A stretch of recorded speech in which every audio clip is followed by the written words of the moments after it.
Ну, а сейчас мы вновь возвращаемся к главному событию дня. Это посланию президента России Владимира Путина Федеральному собранию. И только что мы получили комментарий главы Республики Саха-Якутия Айсена Николаева, который также присутствовал в Кремле и слушал обращение главы государства. Итак, пожалуйста, комментарий Айсена Николаева. Ключевых моментов в послании президента несколько.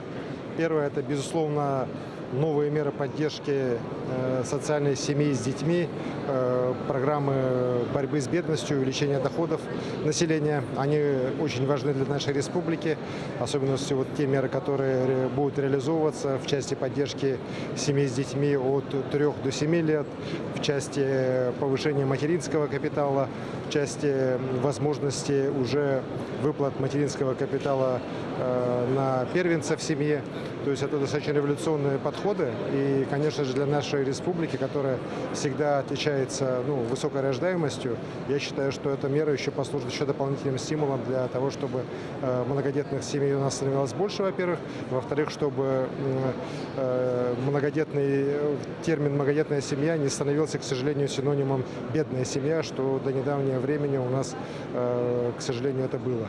Вот. Считаю также очень важным те направления по здравоохранению, по образованию, которые тоже озвучены президентом.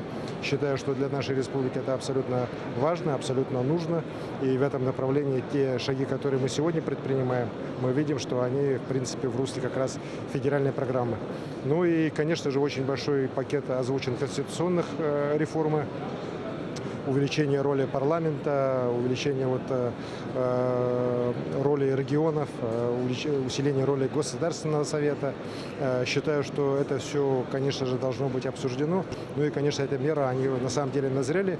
И с точки зрения усиления демократических процессов в нашем государстве, построения гражданского общества, считаю, что абсолютно необходимые и важные предложения сегодня нашим президентом Владимиром Владимировичем Путиным озвучены в его ежегодном послании.